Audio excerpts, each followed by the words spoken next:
Welcome to Plant Frequencies. Today I sit down with my friend Will Dugan, a natural products founder, a cyclist, and a community builder working at the intersection of food, purpose, and movement. He launched Vafels in 2018, a modern plant-based twist on the traditional Belgian Liège wafel. Inspired by his time racing bikes professionally in Belgium and a desire to fuel riders with real food. What began as a snack for monthly charity rides has grown into a brand rooted in ethical and sustainable ingredients. Will also founded Project Supertraining, a philanthropic cycling event that's raised over $75,000 for causes all around the world. Through food, sport, and service, Will is helping to build healthier communities. Let's get into it. I couldn't get away from rich, sweet foods. Yeah. And I was filling my body with garbage. Oh, wow. Look at that. Color maintained, integrity maintained. It just came out of a 10-degree, off a 10-degree patio. Cheers. Well, let's take a bite. Modern food is engineered to be addictive. There you go. I'm free, and I've never had that in any job ever. How am I going to build my business to do these sales numbers with 10, 15, 20% profitability on the top line? Plant Frequencies. So I interview anybody that's like a professional in the world of plants. And that's what I think of you. Man, hey, that is tough. I don't know if I consider myself I'm definitely not an expert. What can I do for you? Well, that's a gift. Thank you. Let's take a look. Yeah. So I haven't held the rebrand. Yeah. Yet. From Beyond Microgreens to Be Micro. You can open it up, but it might spill out. Yeah, perfect like that. It's fun. It's a fun rebrand. You know, it gives me a good vibe. That's our new smokable line. It's not dried out enough. It's not. I think it's maybe for the California fires. That's fully dried. That's is it? That's freeze dried. That's maximum dried. It didn't even look. It didn't even look that dry. It could still look so. It looks so fresh. Yeah. Thank you. Oh wow! Look at that. Color maintained. Integrity maintained. How are you going to use that? That's for you. How are you going to use that? I'm sprinkling this on dinner. Pasta bowls, veggies. Rice bowls, easy. What is it? Half a spoonful is 16 cups of broccoli. It is uncooked. A half a teaspoon equals 2 cups of leafy greens. A half a teaspoon. Average American only needs about 2 to 3 cups a day. Excellent. All right, so hold on though. What types of microgreens have we got? So that's our blend. That's broccoli, radish, and cabbage. Good. We got a spread. You want to have all the cruciferous 30 different plants. Can we try a little on your waffles? Like on a stroopwafel? Let's just do a shot of some. These just came out of a 10-degree off a 10-degree patio. Oh, okay. So they're frozen? Crispy from being so cold. Yeah, they're also expired. But honey doesn't expire. We don't use honey. Let me hold it. Let me push it for you.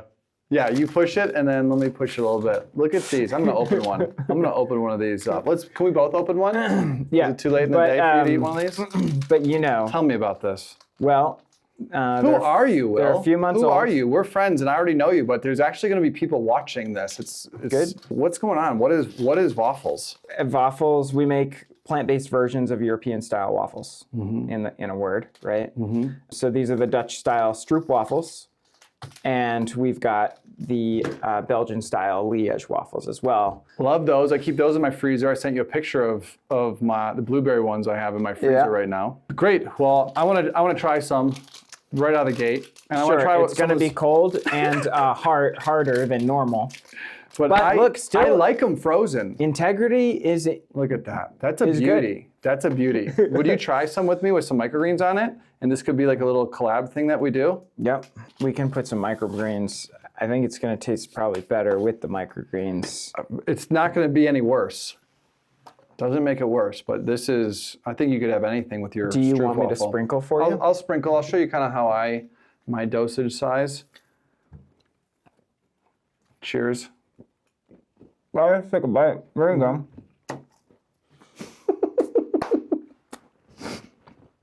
Well, you know what's funny is I'll go to the farmer's market. I don't do markets, but the only market I do is Veg Fest.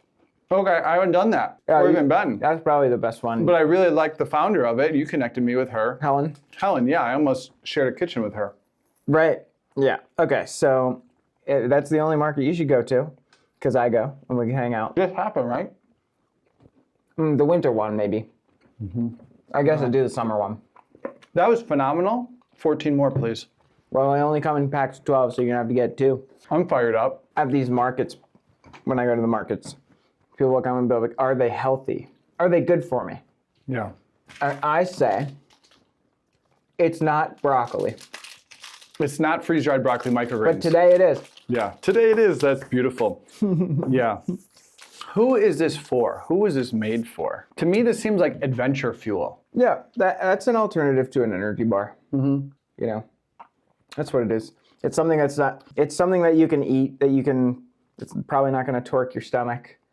Actually, like everything that we made was kind of built around, can this be eaten around an activity? You don't have to be an elite athlete to eat waffles, but I believe that food should make you want to move, not slow you down and make you want to fall asleep.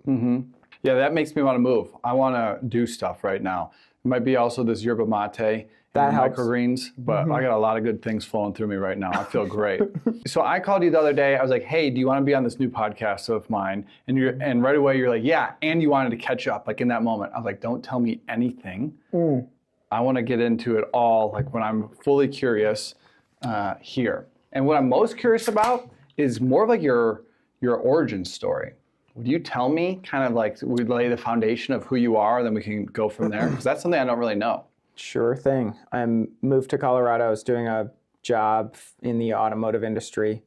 I still was riding my bike a lot. I had finished professional cycling, but I was... Go even before that. I'm gonna go yeah, before tell me like about the professional cycling. Tell me about even, you know, when you got into being more plant-based.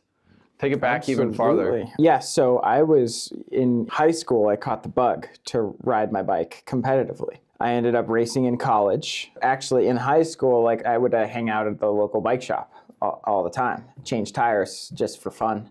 Where's this? And this was in Western Massachusetts. It was in it ended up being in Lenox, Massachusetts. This guy ended up, he said, you know, you should come to some bike races. And so he put a bike together. I didn't have much cash, so he actually put a race bike together for me. Road bike. It was road bike, and then a cyclocross bike too. I was doing mountain biking at this same moment. In junior high school, Nice. I was into mountain biking. Yep, mountain biking. I think I started in middle school, kind of like just messing around on a mountain bike. I would go out for an hour and a half. That would be like the big adventure. And so I really liked going to races. And then this guy took me to races. We would travel together. He'd help me out with my entry fees sometimes if I didn't have the $30 or whatever. And then I'd pay him back if I won any money back. I ended up wanting to race in college, so I explored racing at the University of Vermont. I was having a lot of fun with it. It was probably like one of the most fun times of competitive cycling for me, racing during the school year with my teammates and then over the summer on like a little trade team, like an elite team. And that was my main thing. I mean, we were training 15 to 25 hours a week, maybe sometimes more occasionally, and traveling all around. I mean, it was seasonal, so there would be road racing in the spring and the summer, and then in the fall and the winter was cyclocross season. Gosh, I signed a pro contract after college, and like just upon graduation,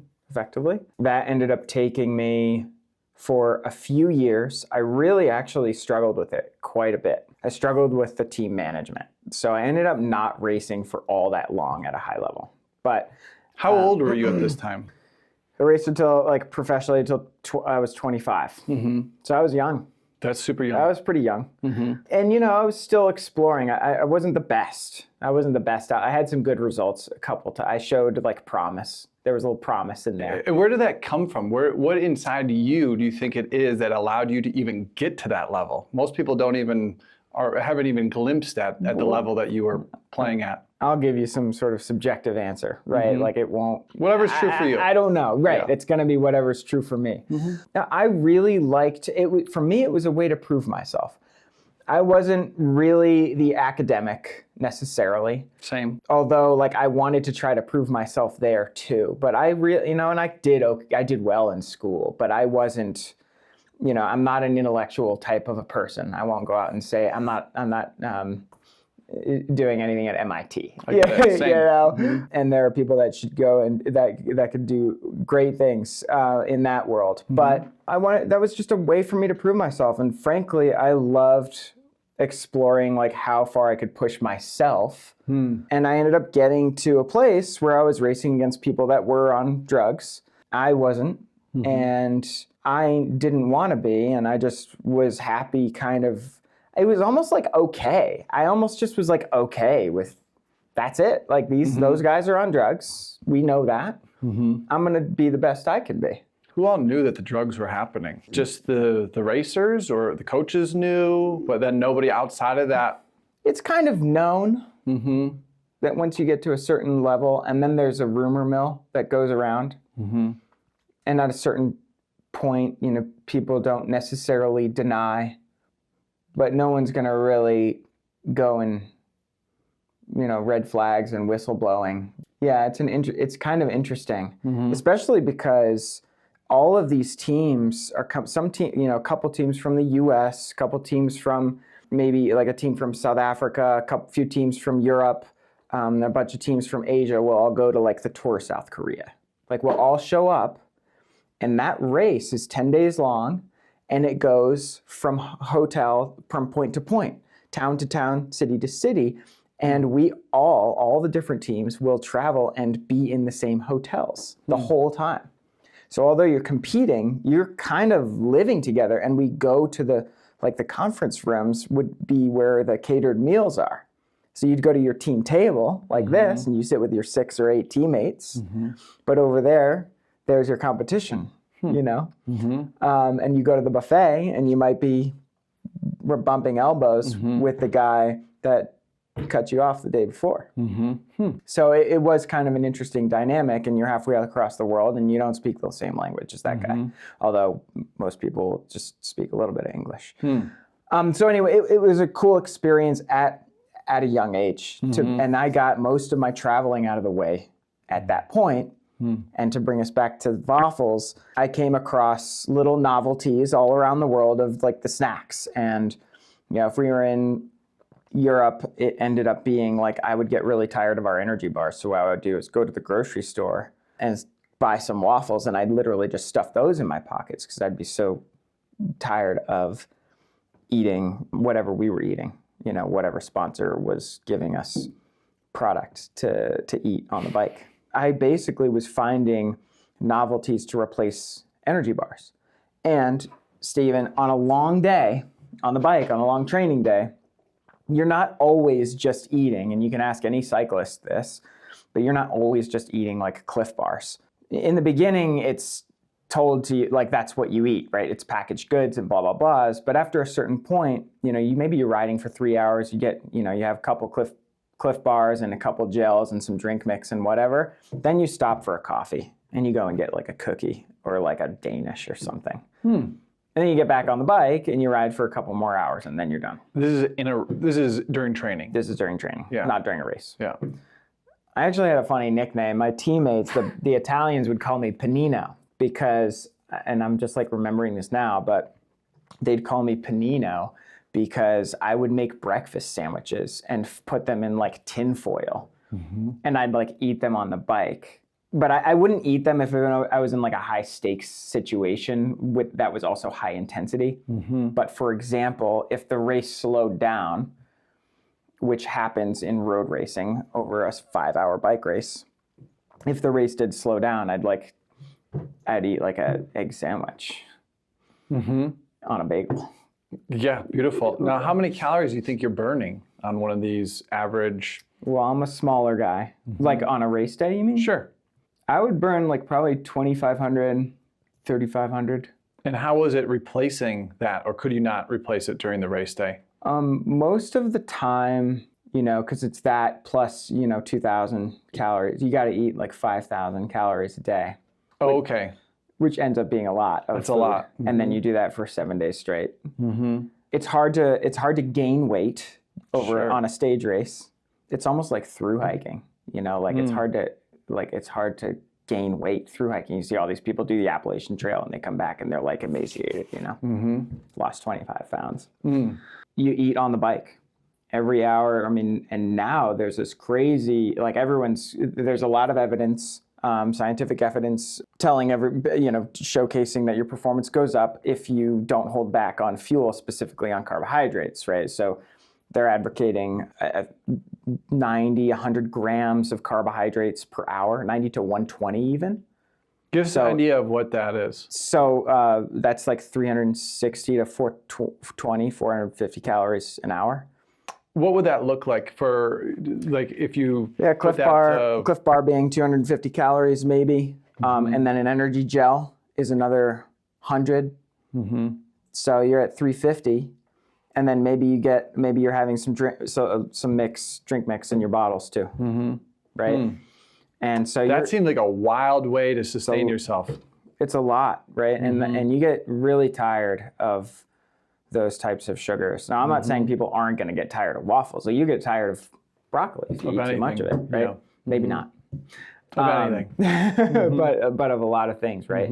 So anyway, these were kind of a fun thing. And you can get Stroop waffles and Liège waffles on the streets in Europe. And I just thought, gosh, this would be an interesting product to explore. Now, I had the thought of exploring Liège waffles as a product and bringing that to the US when I was still racing.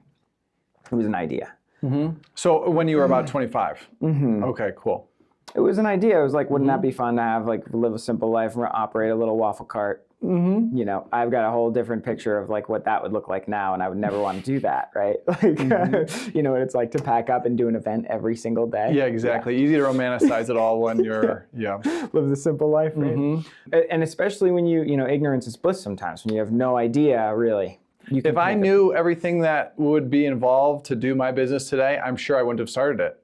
And so I think that ignorance can be a real blessing at times as well. It's like, oh, I'll go for that because I have no idea actually what's involved in completing that. Hey, I just wanted to jump in here and give a quick shout out to the sponsor of today's podcast, B Micro, the easiest way to sneak vegetables into any meal. Due to soil depletion, GMOs, and monocropping, Americans are not getting enough nutrients. So in 2018, I founded B Micro, the first freeze-dried microgreens company in the US to help Americans get more concentrated natural nutrients into their diet. Microgreens are a phase in the plant's life when they're 14 days old and naturally the most concentrated in vitamins, minerals, nutrients, all the good things that we need. Our microgreens are grown here in the US in soil in a greenhouse. They're certified USDA organic and regenerative organic. We grow, wash, and freeze dry them to extend their 1-week shelf life to over 1 year, allowing us to ship anywhere in the US without the worry of spoilage. We have 2 flavors, broccoli, backed by over 2,000 studies on sulforaphane and its powerful detox benefits, and a blend of red cabbage, radish, and broccoli, the most potent detox formula we've tested, offering you the most bang for your buck. Easily sneak these microgreens in any meal. Eggs, smoothies, pizza, pasta, even your kids' mac and cheese, you can't even taste it. Use code STEVE15 to save at bmicro.farm.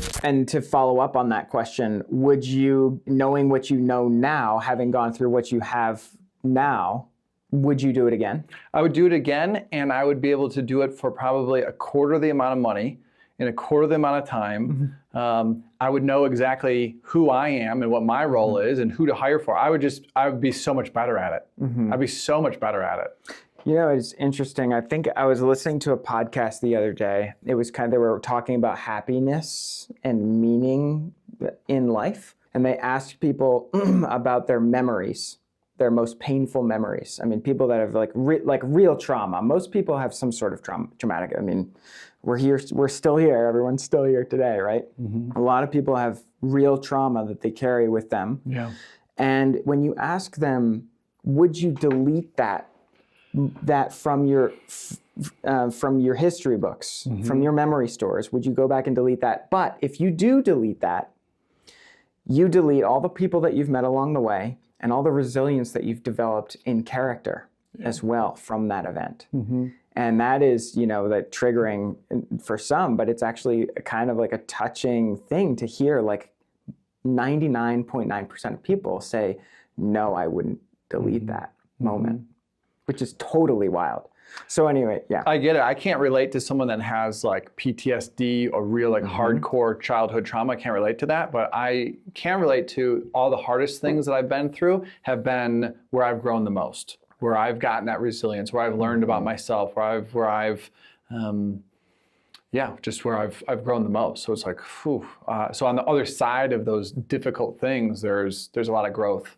And if you can push through it, I find a lot of self-love and love then for others too. What was the hardest part about the microgreen?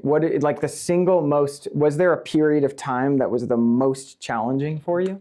I would say, what was the hardest part? Early on was the easiest because it was just so much, it was so exciting. And it's still exciting, but it's exciting in a different way to where I've been kind of humbled and even jaded by some of the people that I've met along the way, consultant-wise. A lot of people, everyone's trying to sell you and me. And I've fallen for a lot of sales people, mostly in marketing, that have cost me a lot of time and energy and money. And so that has kind of strengthened me against getting sold by people. I'm very skeptical now of anyone trying to sell me anything, even when I'm going out and shopping, mostly around marketing type things. Was the hardest part? I would say early on it was really easy, and I was jazzed, and I was like, this is it. This is really exciting. Now that I'm in it, where I'm 6 years into this, I would say right now is very hard. Why is it very hard right now? Because educating people is very expensive. I got lucky on some things about the product, like it's lightweight, it's shelf stable, I can ship it anywhere in the country very inexpensively. And you can ship it slow, you don't have to ship it fast. Exactly. Yeah. To some of your things, you're shipping it frozen, and it's like, or people ship things that are really heavy, or there's lots of, so I got very lucky with that. I didn't realize that. What was a challenge from the very beginning is the education. Like nobody knows what microgreens are. I created the category of dried microgreens, freeze-dried microgreens. I was the first one in. So people are like, okay, we don't really know what microgreens are, and we don't really know what freeze-dried are. And there weren't studies out there on what are the benefits to these microgreens. Some around broccoli, but so I had to invest significantly into like even understanding what's in these microgreens, things that I think universities and the government should be investing into. I was investing into these lab tests, and every time you want to do a test for any vitamin, it's like $200. And there's a lot of vitamins, there's a lot of antioxidants, there's a lot of minerals, there's many things to test for, and you have to test it many times to be like, okay, to validate it. Like, oh, you got to test it 3 times, and was it about the same every time? Like, okay, now I can market that benefit. Nice. So, I've always been very committed to like sharing that science and making sure that I'm doing something that actually helps people. Otherwise, like, what is the point? So there's been times where I'm like, how helpful are these microgreens? Because it's quite expensive to really understand what is happening. And we only know, I think we know less than 10% of what's happening in all plants. Like the numbers I've heard is there's like 40,000 different types of plant compounds, and we've only really discovered like less than 2,000 of them. And even what's going on with them. So there's like so much unknown with plants. So my sense is there's a lot more going on with these microgreens and plants in general than we've been able to scientifically prove or even understand are there. They're still discovering new things all the time. Can I get you to white label this product for my dehydrated microgreens product? Would I white label it? I get asked that quite a bit. There's no real benefit to me. I would have you be like an influencer for me, and then you get a commission on that. We do that. You could wholesale it. That's pretty great. Yeah. Would you white label it? I mean, I think you're asking me that to be like to try to see if I could sell that to somebody. Why are you asking me that? I just thought I'd ask it. Oh, okay. I thought you were giving me a little bit of a layup to pitch something. Well, no, it's a curious business strategy. Like, because I'm sure you had been asked that at some point. All the time. It's not worth it. What it is people that are looking to get into the business themselves, but just use the white labeling as like a first 1, 2, 3 months, maybe 6 months of that while they're building up their own kind of system, and then it's like it's not worth it. I'm not trying to support people in that kind of a way. Sure. But what I am interested in is collaborations. So what I see a lot in like fashion, like Supreme, the brand Supreme, they collab with everybody. So I just got a Supreme snow pants for skiing that were in collab with the North Face. Nice. So they do limited edition and they do collaborations. And it's like, that doesn't really exist in the food space. So what if there was a Vafels Be Micro collab that was like, hey, only for summer 2025 for 3 months. We've only made 1,000 of them, and it's some type of we kind of modeled the Supreme thing. Yeah, because they've got it figured out. I mean, they're selling stuff that Carhartt would sell for like $60. They're selling for like $300. Supreme is a supreme brand. They're They've done a brand. They've done the very brand. good market, and they've been around for a long time, so they've kind of earned it. But they've been along for a long time. But I just don't see that in our space. Yeah, that's interesting. I think limited edition is something that just doesn't really exist here. And then if it does well, we just keep it. We just keep it going. It's like there's nobody doing a limited edition food collab. Yeah, some that I know. Let's talk about that. Let's circle back. Let me answer your question, which is, how did Vafels come to be? Now we're talking. So I was working, doing some marketing job in the automotive industry. I moved to Boulder because they wanted me to work out of their Denver offices. I ended up moving to Boulder because they thought that was more me. I could get on my bike more easily than riding the Cherry Creek path in Denver. But I was still riding my bike a lot. And I had this, I was like, I remember I was driving back from Santa Barbara, back to Boulder from Santa Barbara. I just like helped a younger guy who's pursuing racing professionally. And I was driving late at night and coming through like St. George. I remember I was thinking like, man, bike racing and professional racing is so damn, it's so damn selfish, being a professional athlete. I mean, it's just like, what are you doing? We see so much there's so much suffering in the world. I mean, there are real, you can look at the world today and you can just like point to pretty much anywhere and there's some crisis happening somewhere. I mean, there's people in LA that are facing crises. You look in Gaza, it's a total nightmare. Ukraine, blah, blah, blah. Okay, so I figured, gosh, as a professional athlete, we're so self-focused on, it's a very performance-based thing. How healthy am I? How much power can I put out? What are my last results? It's all about me, and you're only as good as, and it's true, you're only as good as the numbers show, frankly. And it becomes this game of statistics, and it's even more so now than it used to be when I raced. And so I just was thinking like, man, this is just so wild how people have to be so self-involved in order to be and perform their best. There's nothing necessarily wrong with performing their best, but there is something wrong with being so self-involved that you forget about all the people in need in the world. Because at the end of the day, I kind of have a little bit of a collective and altruistic type of, I guess you call it like an ethos or whatever, right? Like, I just think that more people need to think about others. We're pretty privileged, and I've never made gargantuan amounts of money, or hopefully it's coming to me in my future. But I did think, gosh, we've got professional sport, which is very self-involved, and we have people in need. Is there a way to merge these two things? And I thought, well, I've raced as a pro. I know what it's like to train as a pro. Maybe I could help people have that experience one day a month. And I asked these folks, hey, you want to come on the bike ride? Bring $20.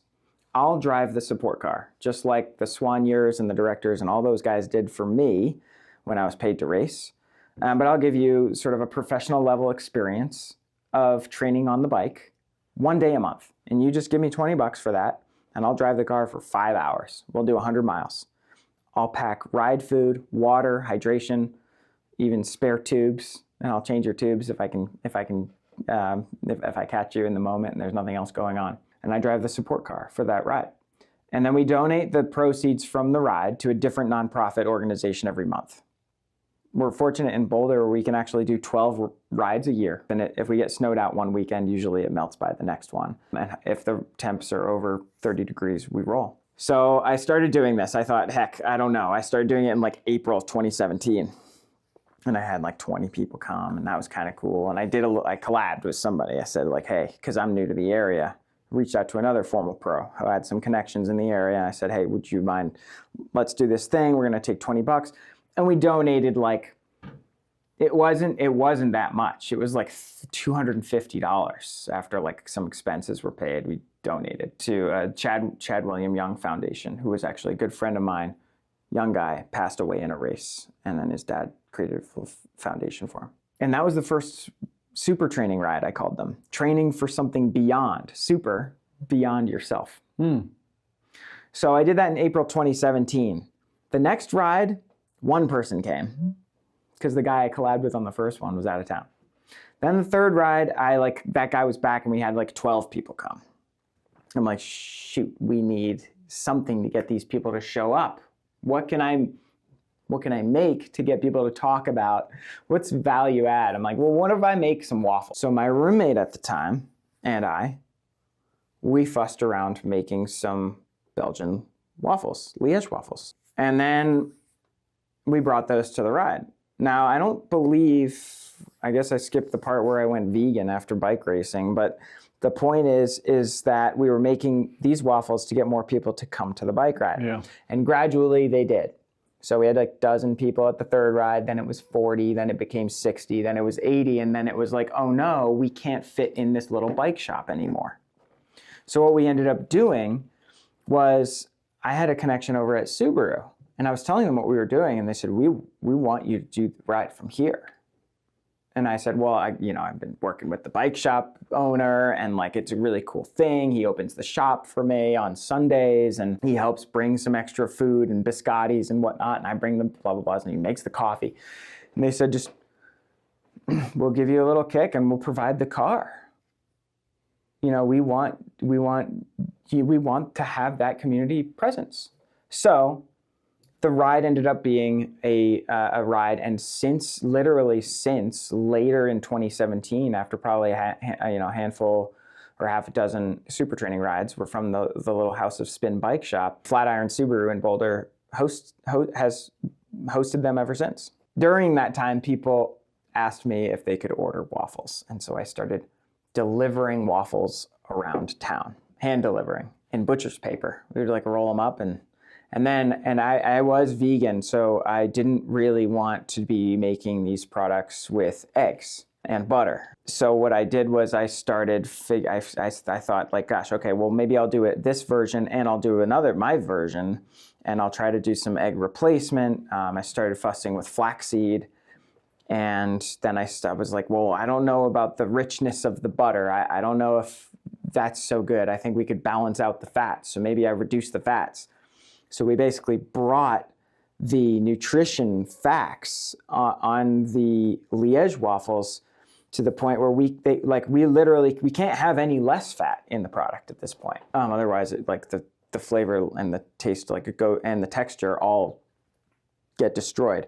But we do have about 40% less fat than a traditional Liège waffle does without sacrificing the flavor. So it's not going to sit as heavy in your stomach. Oh, okay. Because part of my thing is I'm like, I kind of want the fat because I run on fat, but not in a competitive or athletic situation, really. Really, I can eat a waffle if my stomach is empty. I have eaten a waffle before a 10-mile run, average 6-minute pace, and I'm good. And it sits just fine. It is a product that won't. Recently, 10 miles at a 6 minute? I don't run anymore because I got a hip impingement thing. But that was, recent, a year before last or something. Yeah. Well, that's the way I think of you, and I wouldn't be surprised if you're like, yeah, I'm doing that today, because I think of you as like a really strong athlete. Yeah. Well, thank you. You're fit too. Mm-hmm. You're always fit. Always going to the gym. It's important. Mm-hmm. It is. And so not running, I have a little hip impingement going on. But I did ride for an hour inside today. Nice. I saw your Instagram story. Yep. I just hopped on. I was on my... I've never done one of those type of... So that was a bike that you could just put on a roller? It's like an actual bike. They're called rollers. It's a very old school thing. Yeah, seems great. No one rides the rollers anymore. Oh, okay. They ride on a computer that connects to Zwift, and then they race against their friends or against other people all around the world. It's like a video game, except it's live, and you're exercising. It's cool. I've never used it. I love competition in that kind of way. Healthy competition. I love that. It's cool, and you have like little avatars for your little biker guy, and it's cool. I've never done it, actually. I've never done it. Yeah, so I'm on a set of rollers, and you got they're little roller drums. So your rear wheel will sit between two, and that's the thing that propels, right? And then your front wheel rests on the third one up front. And there's a band that connects the front to the rear. So when you pedal, it spins the rear, but the front also will spin. And you need to spin both wheels for the gyroscopic effect so that you can balance on the bike. Oh. If that band disconnects and you're only spinning the rear, you'll fall over. Okay. Yeah. Huh. I was envisioning it where the front tire is taken off and like locked into the ground, and then the rear tire is just spinning. So you can do that too.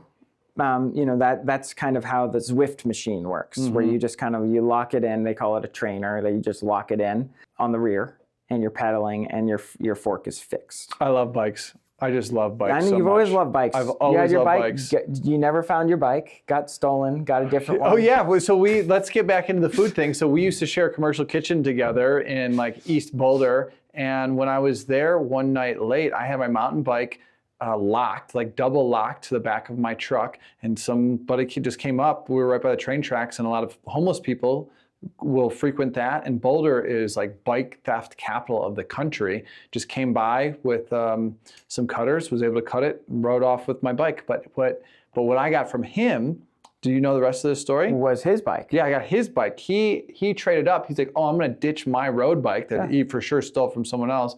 I'm gonna throw in the bushes here. I'm gonna steal this mountain bike, and then I'm gonna come back for my road bike. But I found his road bike before he came back, so that was my first road bike. Nice. Size too big. I'm a medium, and it was a large. But then I was able to get since it was connected to my truck, I was able to get some like car insurance money for it, and was eventually able to get a new mountain bike. Oh, nice. But mountain biking and climbing trees, those are like the two things I try to do, because that's what I loved to do as a kid. I try to do more stuff that I like enjoyed doing as a kid. Those are the two things. Yeah, tree climbing, interesting. We got a lot of good pine trees around here. Those are the good ones. You should go and you need to climb a palm tree. Okay. Yeah. You've done that? No. No. But that seems aggressive. That seems like well, you just get the shoes. Oh, you have special shoes? Spikes. Yeah. On your spike up. Yeah. And then use the rope I'm around. Thinking we're just how the locals will do it to wherever those are. Yeah, I think you could do it either way. Yeah. I don't want to do it the way where I could possibly die. With the shoes and the rope, that seems easy. I would love that. I recently learned that an acai tree is very similar. I don't know what an acai tree looks like. You know, it looks like a palm tree. Oh, okay. Yeah. And so they climb up the same way as you would for like coconuts or that kind of a way. This is public service announcement. There's a thing called the coconut rhinoceros beetle, and it's living in, destroying these palm trees and eating all the leaves. And this is actually happening in Hawaii. It's a much bigger problem than I like that. What people are talking about. Because we've got a beetle here as well. What's the one that eats our pine trees? Beetle kill. Beetle kill, and I forget what the name of that beetle is, but there's... Oh, we have the beetle kill. Yeah, beetle kill wood. Right? Yep, and it's getting a bunch of our pine trees. Yeah. Well, I want to talk about Vafels again and what plants you have in it and what inspired you to be plant-based. This is interesting because for a long time I didn't want to talk about this. So vulnerabilities, I stopped professional racing because I had disordered eating habits. And so I was no longer able to race and train because I couldn't put a meal together anymore. And my problem that I was facing was it was definitely a severe binge eating disorder. It affected me for years to follow. It's really interesting to talk about how it was like entrapping. Like it became like it was really difficult because I was an athlete in every capacity. But to be an athlete, you have to fuel. And if you have disordered fueling, you can't be an athlete anymore, no matter how much you want to try. And I did try. Yeah. And for about a year and a half racing professionally, I faked it. I kind of faked it. That seems amazing that's even possible. It seems like something you couldn't fake. It caught up to me because everything got worse and worse and worse and worse. So, and maybe I don't understand what that binge eating means. Does that mean you just eat a bunch and then you don't eat? Mm-hmm. Okay. I do that sometimes too if I have cookies in the house, so I can't bring cookies in the house. Well, food as we know it, modern food is engineered to be addictive. There you go. That's great. This is your whole podcast is gonna kick ass now. We're crushing right now. So modern food is made to be addictive, right? And so I couldn't get away from rich, sweet foods. Yeah. And I was filling my body with garbage. I think that's a very common. I know that's probably my biggest weakness. I can't bring rich, sweet foods into the house. Otherwise, I'll only eat those until those are gone. And then I'll turn to whatever else I got. Yeah, and it's not, you're like, well, I solved that problem. Now that's not a problem anymore. Now I'm going to live on microgreens for a couple days. Juicing, and fruit, juice, and dehydrated potato, whatever. So what I did was I searched. Now look, I am a man. I'm a male, and I couldn't find any males that were talking about eating disorders. So I know that you've explored men's support groups in the past. That was and I'm just like making that connection. But I guess for me, and exiting professional sport and then dealing with this problem, I was alone with it. And I did all sorts of crazy things, Stephen. I was so desperate to take care of myself that I basically spent all the money I had earned to try to find wellness, to fix me, because I was broken, basically, like in here. And it was the neurological connections when you think about what happens with addiction. And I do believe to a point that binge eating, it has to be addressed in the same methods that you might treat addiction because of the way, what is the word for neurological pathway? Yep, exactly. But you can change things over time. The words are escaping me. So you can reconfigure your pathways. But it takes work, and it can take years of work sometimes. But every time you reinforce a bad pathway, you are basically just like wired to go in that direction all the time. Yeah. And so it takes a lot to undo that. What is the word that I'm looking for? I don't know, but the way that I've heard it described is like you can look it up. Is that we're skiing, and we're skiing the same run over and over, and we're making these like very deep, like hardened routes, and there's things that we can do that act as kind of like fresh powder. And now it's snowed, and now we can change. We could jump from this path to this path. I'm sorry I'm taking us down this detour, but neuroplasticity. Excuse me. Have you heard this term before? Yeah, like the flexibility. Yeah, and it is a real thing. So the brain's ability, neuroplasticity, the brain's ability to adapt and change by forming a new neural connection or new neural connections throughout life, allowing you to retrain your mind. And that is a real thing. I know it's a real thing. It's something I've practiced, and there's many plants that support it as well. You can do it with habits, I'm sure. So anyway, I was stuck in this pattern, which was extremely unhealthy. Like I would order like 2 pizzas and like 3 pints of ice cream and just like clear it. And I'm a small person, right? Yeah. And then I would just go to sleep. That does sound like fun, but that's like a once a month kind of a thing. It's actually like it's fun, and what's crazy, it's weirdly intoxicatingly awesome. Because what actually is happening, especially for the addictive personality, and I had this actual experience, was like you almost black out. You're like fiending, and then all of a sudden everything there is nothing else, and you're just eating Dove bars and, bags of potato chips, and you're deep in the drug of it. You're stuffing. And like, I can't even imagine like what my blood looked like. It was just like fatty, and I'm sure, my insulin levels are like off the chart. Like it was so bad. And then, so I would eat until I, pretty much wanted to kill myself. I mean, I had that thought. And then I would be exhausted from the ordeal, and I'd have to sleep it off. And so I would sleep, and then I'd wake up and be upset about what I had done and be depressed and anxious.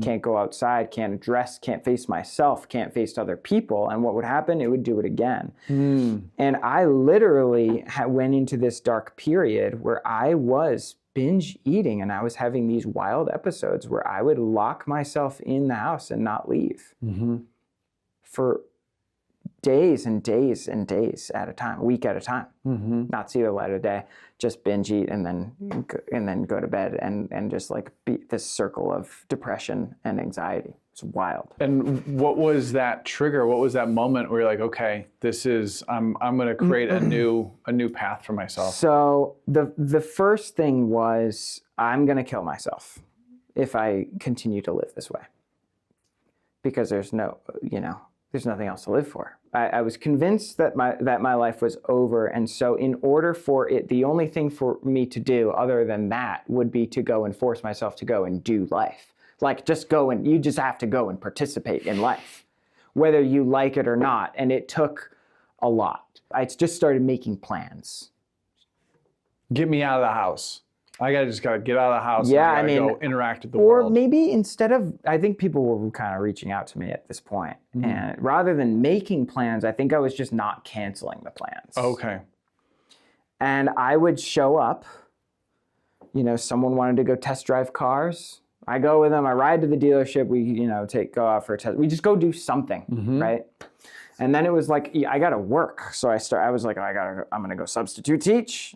I'm gonna just go back. I did that when I was in some of the summers from college. So I'm like, I can just do that. I can push these middle schoolers, the high schoolers around. It'll be fun.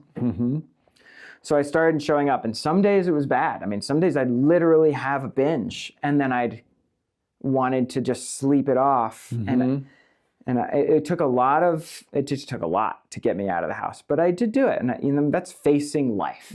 It's weird to talk about that as a problem. Like, just to put it in perspective, like that is a weird problem that most people are just not going to identify with. And like, when you think about like, some people just literally, they don't have enough money to feed the family that they have, or they have an abusive father. Yeah, or, this is a real first world problem. This is totally a first world problem. And I knew that. I knew that. And that was another reason to just,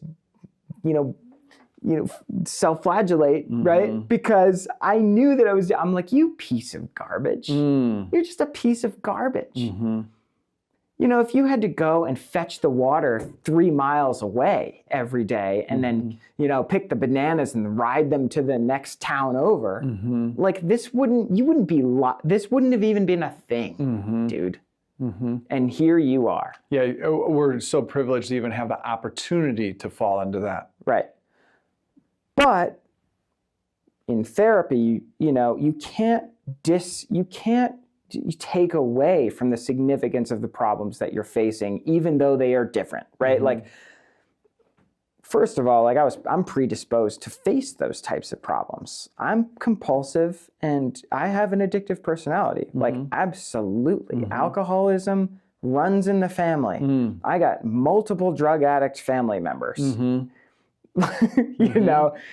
I spent a lot of money. Not only did I spend a lot of money on food, I even started writing about this. My book was going to be called I Ate My Savings. I ate the money, my prize winnings from racing, right? I literally got to the point where I basically didn't have much money left. And you're what? This is about I'm 25, 26, 25 into 26. Right at the end of your career. Yeah, and the career ended because I just didn't get on the airplane. I had a binge episode, and I just called and I said, I'm not at the airport. Don't bother going to get me. I can't race. Yeah, and it's over. And that was it. Yeah. I got a call from someone, and I said, look, like, I tried to bring this up before. I'm having a hard time. There wasn't a lot, I had no support. The team, it's very black and white. I raced, there were only a couple Americans on the team. It was run by a bunch of Russians. It was very old school. That was it. No one called me after that. No one called to check in. You know, here I am, like, I'm facing, like, I mean, I felt like I was facing death, basically. Yeah. So another way that I felt alone. Anyway, I started participating in life. The only thing that I had to just go and do something different. I had to rewire my brain. And it did not happen overnight. I wish it was. I had so many of these moments where I'm like, maybe this is going to be, it's like a snap. You know, maybe it got so bad that I've hit the rock bottom and I'm just going to, it's over now, right? It didn't work that way for me, unfortunately. But if I look back, I can see, you know, just like the market goes up and down, but overall it's going up, right? And so I found these incremental improvements over time, even though I'd have my downswings. And I was participating in life, and finally, you know, I was going to work, and I ended up, so funny, I actually ended up going back to the university and working on some nicotine addiction studies. So interesting. That is interesting. Oh, there's so much irony in a lot of the things that I did. I did actually explore going to med school because that's what I had intended to do. But I had such wild anxiety and depression with this. I couldn't study. I could not study for any. I couldn't even link freaking 4 days together without going into a depressive episode and locking myself in my room and eating everything in the kitchen. Yeah. I said, you know what? And then I ran out of money. Yeah. For real. That sounds like a blessing. It's like, oh, I can't feed my habit anymore. Yeah, I mean, right. I mean, in a way. If you were looking for the bottom, running out of money gets you pretty close to the bottom. It was wild. I used to, I was dating someone at the time, and I even would tell her to take my credit cards. Yeah. And my debit card. Like, take my wallet. Yeah. But you find ways to eat food, you know? Like, anyway, like, you know, it's like there's a loaf of bread and a jar of peanut butter. Yeah. I'll clear that. Yeah, you figure that out. I get it. If there's something that I want, I'm going to figure out how to get that. Anyway, I thought there was much less water in here. There, I was trying to take that water down instantly. But that's okay. I can be on camera. I'm happy. Yeah, I'm happy too. What am I thinking right now? I'm thinking that if you're eating that much pizza and ice cream, those are the ones that I heard you say. I mean, lots of different things, but that's burgers, that's not vegan. No. So then where's the vegan piece come into it? So the vegan piece comes in. Or is it vegan, plant-based, vegetarian? How do you describe what you're... I just, I'm not a militant about any of it. I'm plant-based. Yeah. So, and I guess I can go into that in a minute. But basically, there was no help out there. Like, there was nothing for, like, men. And then binge eating disorder, everything I saw was that, like, you probably aren't going to get over it. Yeah. And I thought, my God, I really am going to kill myself. Like, I'm really going to have to do it. Because if I don't get over this, like, there is just nothing for me. I'm not going to find a partner. Yeah. I'm not going to be able to hold down a job. I'm not going to be able to save any money. Like, I'm not going to be a contributory adult in the society as we know it, right? So life isn't working. Life was not working. So I was just poking around, and I kind of found veganism as, like, intuitive eating was this, like, phrase that I freaking despised. I kind of still hate this idea of intuitive eating. But I did think about it. I'm like, wow, I mean, what if you're eating, like, salads and fruit?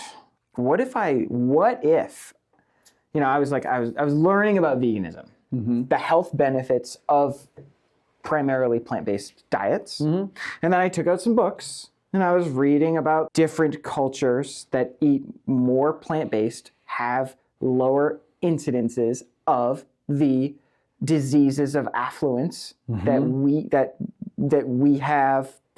Major cities in the world have, like, more heart disease, and there's more affluence. They can eat richer foods. more processed foods, Yeah. all of these types of things. I'm like, well, what if I had this diet that was kind of rural? Like I still have access to clean water, but if I'm eating these fruits and vegetables primarily, I could eat a lot of apples before I get full. You know, and like how bad would it be if I ate like 15 apples? Good point. Yeah. Okay. And this is wild, but so what I did when like the richest foods would be like almonds, you know, you're just going to like go to the bathroom a lot. Right. And so basically I limited my diet to plant-based foods. And it's so hard to overeat that because you could eat so much, but it's... You know, you can eat a jar of peanut butter. Sure. And that's rich. Yes. And I would. I'd take maple syrup and dump it into a jar. I'd split the jar of peanut butter. You know, anyway. I'd do all sorts of things. So I was really great at bending the rules when I wanted it. But what I mean, but I like these new rules that you've made for yourself. I made it's these only going to be rules. plant-based. So what ended up happening was I would still have the binge episodes, but I could recover from them faster.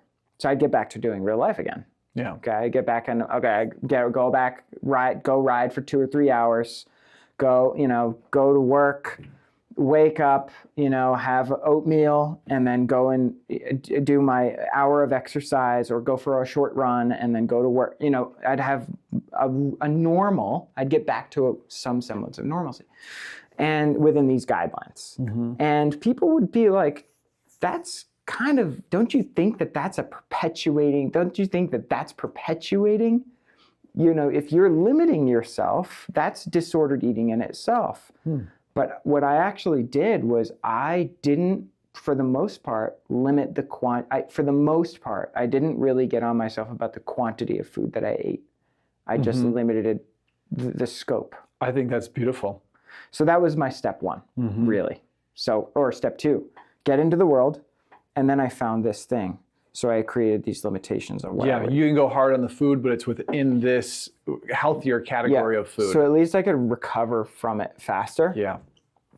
Did you find that you were eating then less too? Because it's like eating 15 apples is not that enjoyable. Are you saying would I eat less calories overall? Maybe just like the amount, the amount of food by, I don't know, by weight, by calories,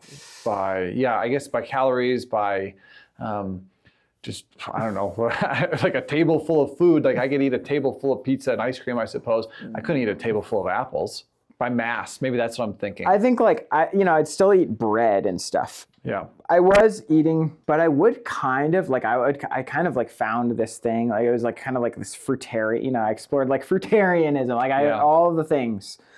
I even came across the breatharian movement. Never heard of that one. Oh, they survive on the sun and air. You should look it up. It's really interesting. No, it's to a degree, right? Because no one's literate. Anyway, so it is an interesting world out there. There's people doing all sorts of stuff. Side note, Steve Jobs, wasn't he a fruitarian? Yeah, he was a fruitarian. And did he only eat green apples during that bit? No. Okay. No. I mean, I think, well, first of all, I don't claim to know everything about Steve Jobs, but I do know that he was generally biased towards whole food plant-based diet. That's what I am. I'm whole foods, mostly plants. I do eat meat, but only when it's really clean meat and I know where it's from. I try to never get it from the grocery store or from the restaurants even. And the more, because you just really never know where it is and how long it's been hanging out and whatever. And frankly, I haven't gotten food poisoning ever since then. Yeah. It's never even been a thing, really. I mean, it is possible, but I'm never going to get bad chicken ever again, so. There's other things in these animals, if they've lived a really stressful life and they were killed in a really bad way and their life was just terrible because they were pumped full of bad things. And I think that anxiety, that stress that is in the animal can translate over to the human.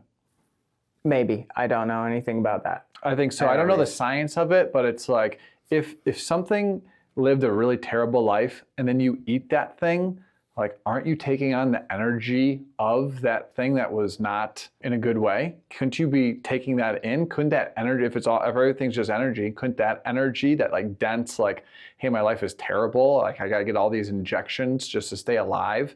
So what they do to these animals, Yeah. Could that transfer, that energy, that bad energy transfer over to us? I think it can. I cannot prove you wrong. But it is a question that I don't have to answer or face anymore. Yeah. That's where I think about meat, where I'm like, I want it to be clean because I think I can't take on the negative anxiety, stress like these animals have.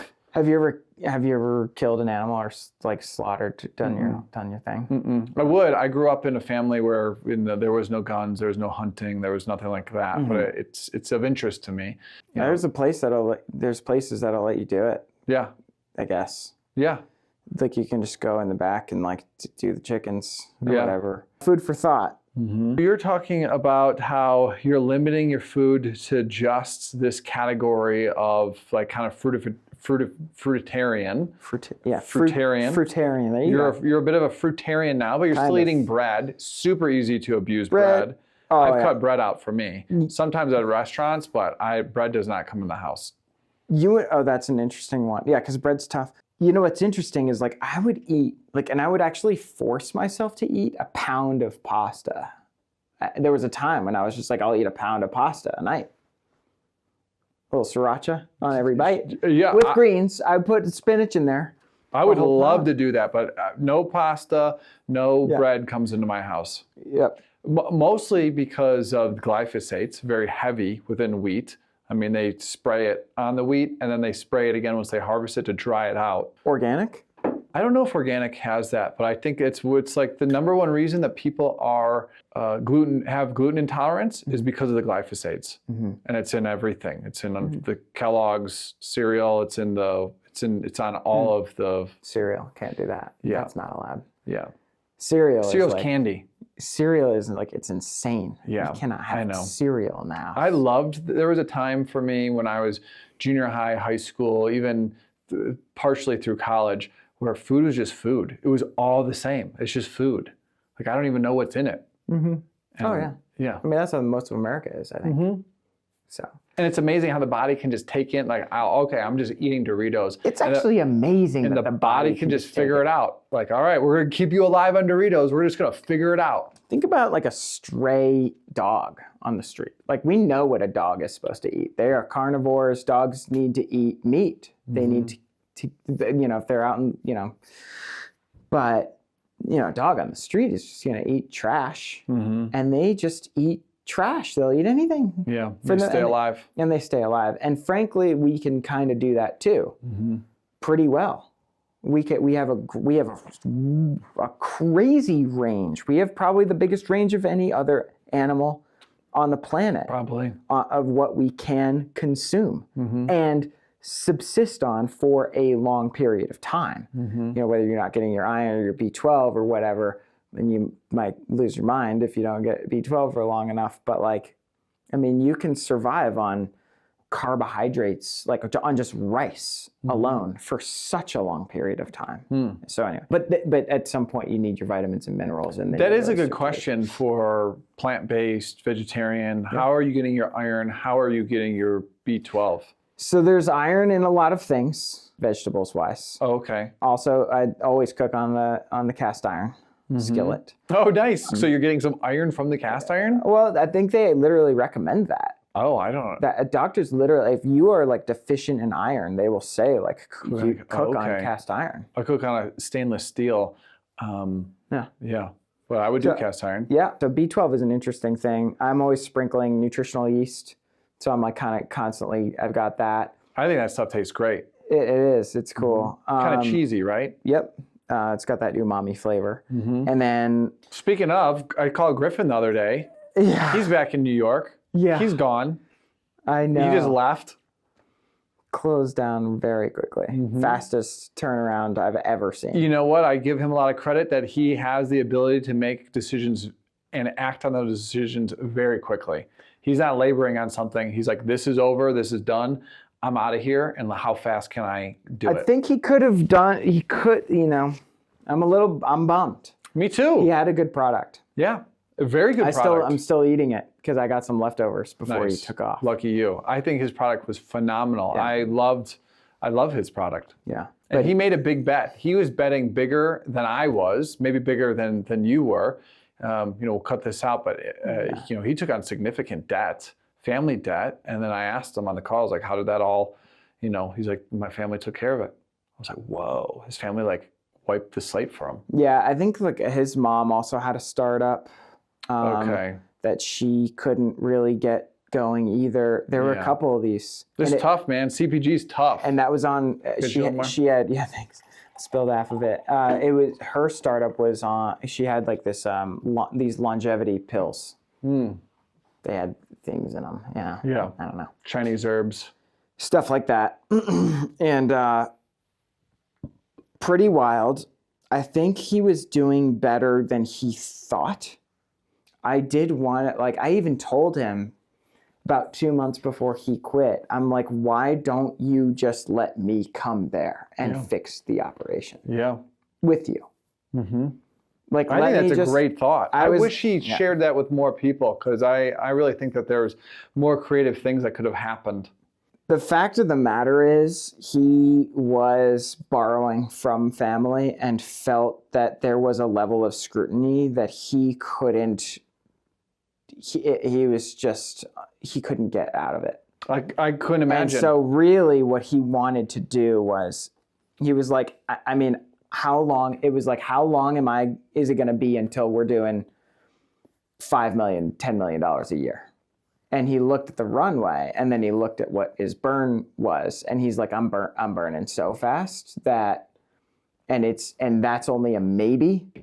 Yeah. And the burn's 100% happening. Oh, it was happening. And he couldn't get good employees. He kept going through people. I mean, when he told me, it was like he was burning like 10 plus grand a month. That's maybe tough. Up to 30.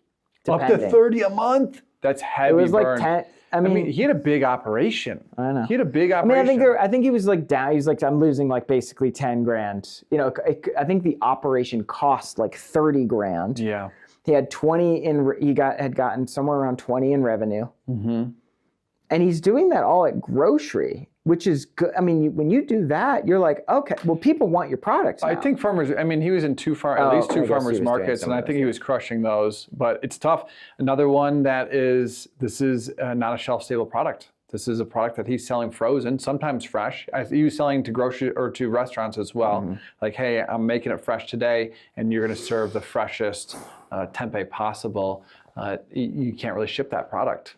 He started vacuum sealing and doing it cold, so refrigerated. And then it had months. Oh, I tested freeze-dried with him, making like chips out of it. Yeah. That would have been cool. I think it'd be really cool. I mean, shit, like if he had done his bacon strips. Those little pouches, I just had them for lunch today. Yeah. The Zatar. And then, if he had done the pouches of the chips, of the Zatar chips. Those are my favorite. $5.99. Yeah. $5.99 bag. And I don't know how his prices compared to the competition, but he did do a big price drop, which I thought was interesting. I forget about that. But anyway, I think that he had pressures on him because of the debt that he took on. I could imagine. I don't mind burning up my own money because I'm in a burn right now as well. But I don't. It's some months, sometimes it's break even, but sometimes it's burn.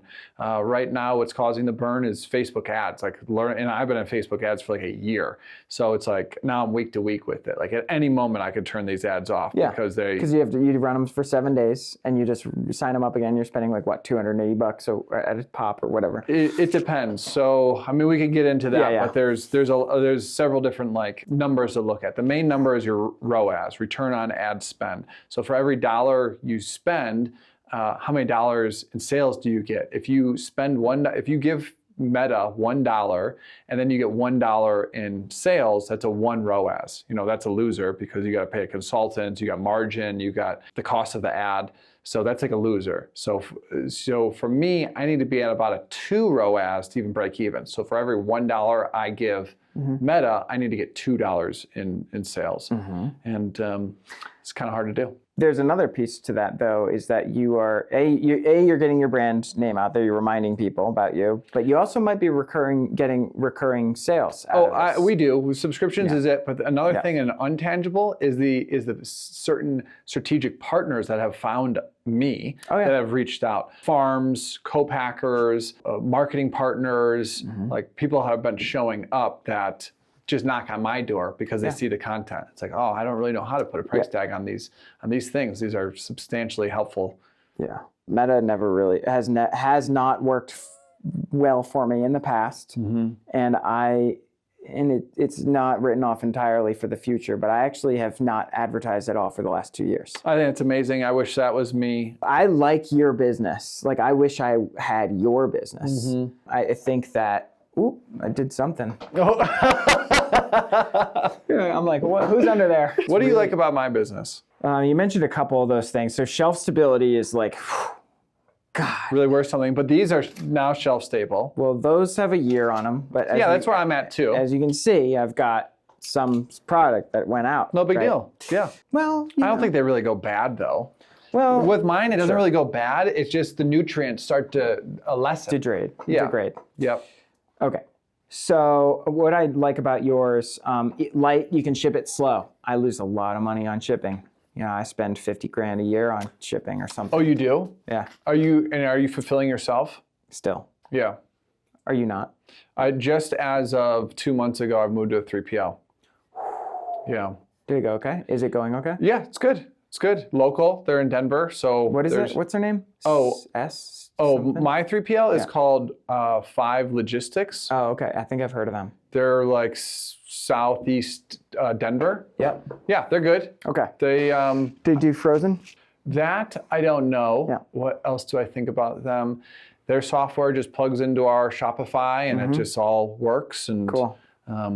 We pay them weekly. And the only downside on it is, I mean, it certainly costs more. You know, there's a pick pack fee that I was per product. Per product, yeah, like per item. Per item, yeah. So it's like, okay, to start an order, it's $1, and then for every item that you put in, it's another 25 cents or 50 cents. So if somebody ordered 3 things, it's $1 plus 50 cents times 2 or 3, and then it's like, okay, I want to, and then you got to pay for their packaging, and then, but now I'm fully virtual because I've just outsourced everything to where now you're free. I'm free, and I've never had that in any job ever, where I've always been like, you gotta kind of be. Now you can run your company. Yeah, exactly. So I decided to rent this studio. So now I've also freed up myself like over 30 hours a week. That's how much I was in the kitchen. Oh. Yeah. You know, with the 1-2 helpers, I'm like, man, I'm in here a lot. If I'm out of town, who's fulfilling orders? That wouldn't always happen. Sometimes I'd be gone for a week, and there'd be a week of like, the orders wouldn't ship. So now I can be fully virtual. I'm just starting to figure that out. And part of I think the whole game of this is we both have great products, helpful products. How do you get people to know about them? It's all marketing. If people don't know we exist and they don't know like consistently that we exist, they're not going to buy the product. You're at 6 years old. Do you mind if I ask, where are you at for revenues now? It varies between like 9 to 15. And if I were to cut off the meta is about a third of that per month. 9K to 15K per month, top line? Through Shopify, and then maybe like another 2,000 through Amazon, and almost basically 0 on wholesale. Yeah, top line. So you're doing roughly 250K a year? 200. Sometimes we'll have like a run rate of 250. We had that around like holiday season and sales and things like that. But yeah, and I've been at that moment for like 4 years. You've been hanging there. Yeah, I've been there. This is a cool product. I'm really surprised that it's not more. So now what we're playing with is delivery methods. So that's a very unique and quite unusual delivery method, like that sprinkle.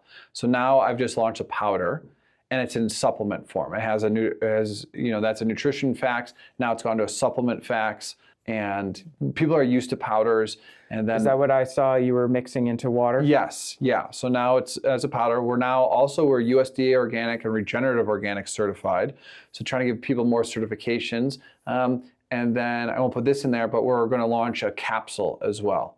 And so put the powder in like a pill, because those are the 2 most common delivery methods. I love the capsule idea. It's hard to do. It's hard to source a USDA organic capsule, and it's hard to find a co-packer to do it for you. Really hard. How hard is it to just start putting them in capsules without doing any certifications? It's just, not hard at all. Yeah. But to keep the certification, it's very hard. What if you we couldn't do it ourselves here. Like, you need to be in a USDA organic certified facility that has gone through all this paperwork. Have you tested the market for the capsules yet? Mm-hmm. Yeah, at the farmer's market, people like them. How important is the organic cert? Because it costs money. It costs money on everything, right? That's a very good point. Yeah, and there's minimum order quantities, which are very high if you want to go through a co-packer. I would say that's a very interesting thought. What if we just launch it without the certification? Because your brand, because you can still have this product be organic. Mm-hmm. That product doesn't have to be. Mm-hmm. And I know because I have an organic product. Yeah. And now. Is yours USDA organic? Yeah, baby. Yeah, baby. Cool. $5,000 a year now. I mean, that hit, and I'm like, well. Plus, see you later, Ferrari. Enzo. Right? Can't buy that this year. That's gonna have to be next year. Mm-hmm. And then the ROC on top of that we pay as well, which they have their own certification. They're not. What's the ROC? Regenerative Organic Certification. Wow. It's a nonprofit. Mm-hmm. But that's how you get that certification. You got to pay these people basically. And then it's very rigorous too. They're not just rubber stamping things. I was so mad. I import this product from Canada. Mm-hmm. Tariffs. Not right now. Big concern. Nope. Yeah, concern. But as long as Canada stops the flow of bad things in, then we're good. Of all of that fentanyl. Get all that fentanyl out of here. So when they came and decided, not the Canadians, but when all of a sudden it was decided that brands had to maintain a organic certification as in addition to the co-packer. That really pissed me off because it was. We don't have to do that though. I believe. Wait, are you a certified organic brand? Just our products, maybe not the brand itself. Because I don't talk to the USDA. My farmer talks to them. My co-packer talks to them. I just talk to, so I don't have to. They do all that paperwork. If I wanted to move to a different co-packer, then more paperwork would be involved and I'd be involved, but I'm on their documents as like a part of the process. I don't have to submit those documents. I don't know them very well. The documents that I have to pay for and that I have to be involved in is the ROC documents. Interesting. And we have the USDA label on it, and we talk to the USDA consultants, and they're like, hey, you're good to go. That's so the farm and the co-packer, they have to, I don't know what they're paying the USDA, but I don't pay the USDA anything. That's crazy because as a person that's warehousing, this product, I have to have an organic certification on my brand. I'm handling the product separately from anything conventional in the warehouse and whatnot, even though I'm not touching the product at all. And to import the product from Canada, I have to have that certification letter at the border, like on my product, to be able to let in. And so for a small brand to have an extra fee like that, you know what it's like. Every time you $5,000, any Tom, Dick, and Harry, they want to sell you something, hey, it's going to be $1,500 a month. Yeah, it costs a lot of money to do business. Doesn't matter what size business you are, it's expensive to do business. They're always after you. That's interesting. Yeah, maybe I'm outside of what's going on, but I hope I'm not. You have a co-packer doing it for you. And I've talked to the consultants, like the USDA consultants, and they're like, yeah, you're good to go. Your 3PL doesn't have to have an organic brand certification or anything. I don't know. I don't have a brand certification. I just have individual products because not all my products are fully USDA organic. Well, anyhow, I like your idea on capsules that are not USDA organic because I can't get the capsules. You're doing farmers markets this year, right? The Boulder market. I would, if I were in your shoes, I would go and make 1,000 of these things and maybe even 500. I'd put them in little baggies. Like you'd get from your We already have the packaging. We already have the labels. Great. It's all already ready to go. I would capsule those bad Larrys up. I'd X out the organic just so people know. Not this time, but maybe later. I don't think we've printed the labels yet. Okay. But yeah. But anyway. We have them designed. Yep. And because I remember when we were laying these by hand. I still do. I mean, now do? the co-packer does. Nice. I would try it. I would see what the reception is. And I might even, like surveys. Surveys could be a really interesting thing. Even to your existing customer base, to figure out if it's a preferred method. If they'd be into it, right? Because maybe they just want this. They want the sprinkle effect. That's what most of them do want. We're only about maybe 2 months into the powders, but people they still prefer that way. They think it's better for them. It's cool. It's like less processed, it's less worked, it's less oxidized, it's less it's more pure in like that full leaf form. When you powder something, it does break it down in some ways, but people want the powders and they want the capsules, so we're going to do it. And if you snort the capsule, if you just break it out, like I do with the Adderall, and you just a little bit. I've tried smoking it. That's as close as I've gotten, and nothing happens. Nothing happens. I wish I was like, whoa, I feel smart now. I feel like I get more articulate. That would be amazing. I wish I had like a new benefit, it's. I think I've launched with an unusual delivery method, and a lot of competition has come in. So I was the first, that's great, but now it's a lot of low costs, like people where I'm like, I know what this stuff all costs. I think you're losing $1 on every tin, or I'm trying to make like $10 on every tin. You're like, how can you be doing that? Yeah, okay. So I've got the best marketing. I'm the only one with the ROC, USDA. I've got, first to market. I've got a great story around it.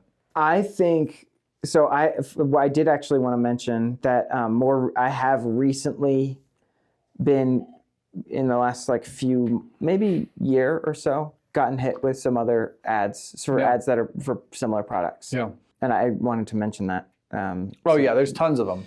But the main thing that's happening is microgreens farms that are using their waste that they don't sell, they're just freeze-drying that, which I think is pretty smart, but the quality is not as high because typically it seems like it's sitting for 3-4 days. The grocery store didn't buy it or they didn't sell it at the farmer's market. So whatever didn't sell, they're now freeze-drying instead of, I don't know what else they'd be doing with it, composting it or feeding it to their chickens. Grade B greens. Better than no greens, probably. But microgreens do lose about 20% of their nutrients every day after harvest. So if you're waiting 4 days. But these bad berries are 100%. Well, once freeze dried, you're locked in. Yeah. But if you're fresh, you harvest today, 4 days from now, you're losing 20% a day. You might have lost 80% of the benefits. And your process doesn't lose. There are no days in between harvest and freeze dry. Yeah, same day. There you go. 100% nutrition benefits. There's your snippet. Jackpot. Nice. But I wanted to mention and remark on the point that you first made, which was product education. And I do think that that is totally a valid struggle. You launched with a product that not everyone not everyone gets it. You have to explain it. People told me that about the waffles. And I'm like, come on, what do I have to explain about these things? They're like, well, how do I eat it? And I'm like, you put it in your mouth. Yeah, right. It's a waffle. You toast it, you eat it at ambient, or you eat it frozen. It's fully cooked. You just put it in your mouth. People told me that I had to eat, or that I had to educate customers. But I do believe, and I wasn't quite sure about that, but the consumer in most senses does need to be educated. And I think that you can make it fun. Garnish, sprinkle, spritz. A lot of these products, any of these products, sometimes, it'll be a drink and they'll be like, drink it. They'll be like, drink me, open me, it's whatever. I think I come from this place where I don't believe that consumers are idiots. I think, because I just don't think everyone needs to be coddled.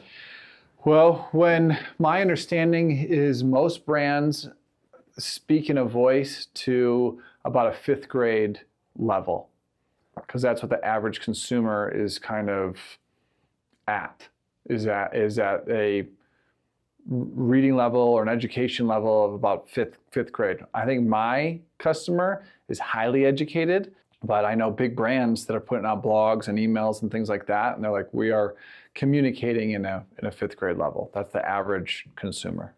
That's an interesting point, and I think you should ask your highly educated people about these capsules before you go down the road and spend too much more money, if you can. It wouldn't be a significant investment in the scheme of it all. Yeah, I think most of the investment's been made in purchasing of the like the packaging, or designing the packaging. I think the hurdle for me has been being able to source USDA organic capsules. You can't buy them. And if you do, they're coming from China. They're shipping from China. See you in 3 weeks, and you got to buy like hundreds of thousands at a time. Oh yeah. You could sell them to all the people selling, mushrooms to do their own capsules. Yeah, it's a good idea. Do they have gelatin in them? Those capsules? They've got vegan ones. They've got, I think they're made out of different kinds of ways. I don't know how but you can buy them vegan and USDA organic. Okay, you can. Okay. That's curious. Because I always came across that, like the capsuled products a lot would just have gelatin in them.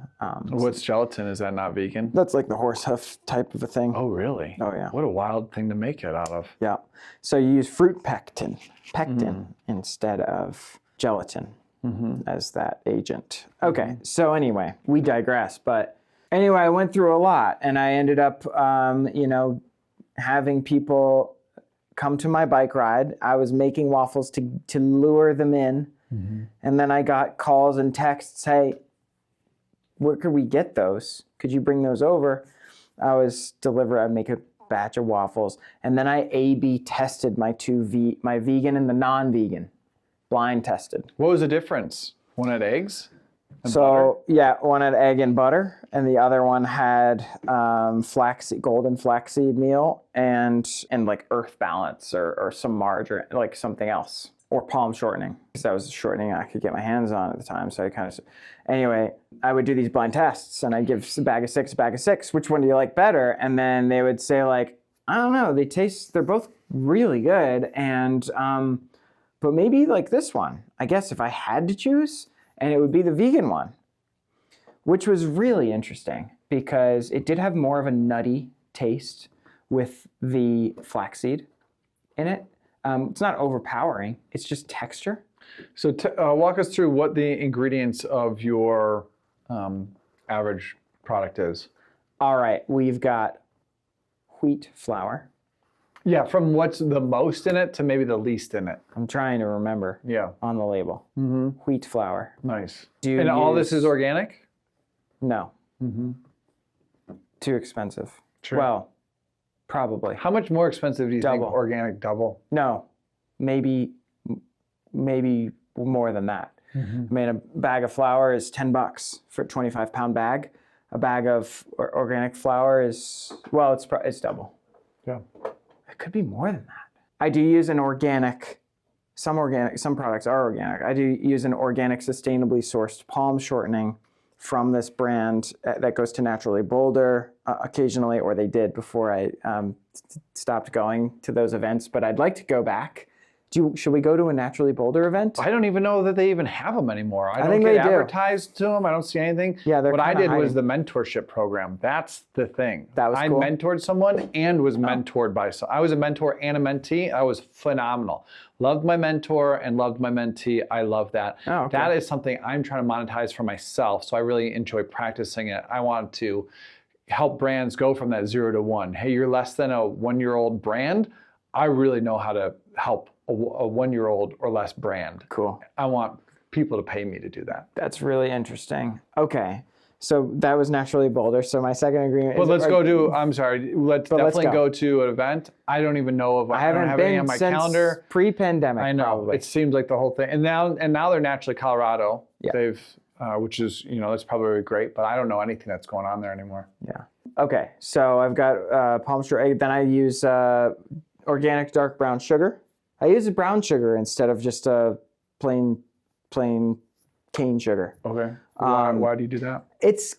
There's like more depth with the molasses in it. Oh, that's what makes it brown? There's molasses? I mean, a little bit. I don't even know what molasses is. Treacle. Is the thing. Never heard of that either. It's in brown sugar, and like Then it gets processed and kind of get taken out, and then they put it back in. But you've never had molasses on its own? How would I have it? I think of it like syrup that I would put on my pancakes. Kind of. Molasses? I don't know I don't know. How do people have molasses on their own? Oh my gosh, there's this funny little rhyme. I don't know what you do with molasses. Blackstrap molasses. I don't know I don't even know what anyone does with molasses, but I do know that people have it. It's in their cabinets. It's not in my cabinet. I try to have no sugar besides like fruit in my house. Otherwise, You're binging. yeah, I'm binging. I would love to binge. Sometimes I'll just be like, I'm like, do I have like 50 Cliff Bars right now? I would love to have 50 Cliff Bars in my house right now because I would just rip through them. And just to remark on my journey, just like again, like on the men's side, the binge eating actually is way more, first of all, it's more socially, it's more accepted for men. Like we can just like rip through a bag of chips and your partner's like, you're crazy, dude. And then they say something like, well, you know, I could never do that because I'd blow up. But you'll just like wake up tomorrow and be skinnier, right? And like that, I felt like that would always, that kind of thing would happen. But like, frankly, I just think that it's more accepted for men to just be the garbage disposals of that. Like I'll just eat it, whatever, blah, blah, blah. And then I just like, I kind of enjoy that role when it shows up. it's kind of cool until it gets to be in extremes. It's we don't want to go to these extremes, and so that's what everyone needs to be aware of. And then it would be nice to see more support for people that are going through that. And that is actually something that I wanted to start, maybe not necessarily a podcast on, but not small business, but also discuss support for people, all people, men and women, struggling with eating disorder. I think it just needs to be talked about more. Hey, man, I think it's a great idea. I mean, it's a wild thing. I would love to. I mean, I'm only like 3-4 episodes into this thing, so I'm just learning it, but I would love to help you. I have wanted to go on YouTube and just have some conversations about what I went through. I even actually tried to mentor someone through their own struggle because they heard that I had gone on this journey. And it was wild because although I was very far down on my path to getting better, which is, as I'm learning, it's literally an ongoing thing. Even though I look at the problems that I faced in my distant past, there are still, I can still overeat. Sure. Like there are still days when I might eat like 3 of these and then feel like garbage afterward. Yeah, is it dangerous having a product like that? That would be kind of dangerous for me. Well, I'd say actually in the beginning, I would occasionally have, because I had thousands of them on hand. Not only did I have thousands, but it was the cheapest thing that I could eat because they only cost me 50 cents, 35 whatever cents. Yeah. And so I was broke anyway. Like I've never had a lot of money, so I would always kind of like live by the broke book. So you don't have a lot of money. You have unlimited calories in front of you. They just happen to be the most indulgent sweet thing ever you can conceive. And there you go. Like what is 4 Liège waffles in a row? Yeah.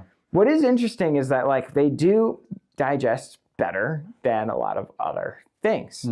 So because of the clean ingredients, because of the ratio of ingredients. I think so. They're not quite as heavy in fat as like just a regular. It's not like I'm eating 6 chocolate croissants. Yeah.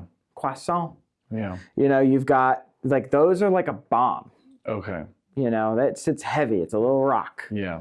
Maybe the burrito is the bomb, and the chocolate croissant, the pain au chocolat, is more like a rock. I guess the point is that, and it's also psychosomatic too. There's a lot that goes into eating disorders. Like you can feel bad because you ate 1 if you want. You can like tell yourself that you're a bad person for eating disorders are wild. The ingredients of the Liège waffles. We got wheat flour. We got organic, sustainably sourced palm shortening, organic dark brown sugar. We've got the beet sugar. Well, that's pearl sugar. We call it pearl sugar, but it's made from beet sugar. And then you get into the small things: vanilla, yeast, flaxseed, right? And then water. That's it. And what's the process? Like, I got to live it and watch you make these over and over. So what does that all look like? You can't remember? Let's see. I can remember, but I don't remember all the words.